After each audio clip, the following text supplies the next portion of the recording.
靈修分享，日期2026年5月3日，經文路得記2章1至7節。路得為求生計出去拾取麥穗，偶然嚟到嘅以利米勒親族波阿斯嘅田裏。波阿斯從伯利恆抵達田間，見路得正喺度執麥穗，向僕人詢問路得嘅身份。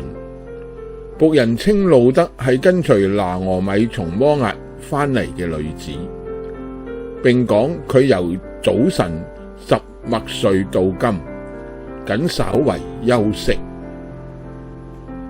讓孤兒寡婦拾取掉喺禾場上嘅麥穗，係昔日以色列人間接嘅慈惠。勤勞嘅路得卻冇怠慢，對比今日嘅躺平文化，可以講係大相徑庭。對我哋基督徒而言，躺平文化絕唔可以喺教會內蔓延。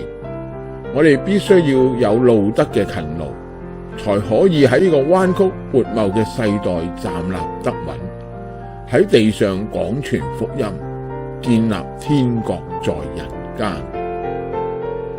所以弟兄們，要更加努力，使你們的蒙召和被選堅定不移。你們實行這幾樣，就永不失腳。這樣必叫你們豐豐富富地得以進入我們主救主耶穌基督永遠的國度。彼得前書1章10至11節。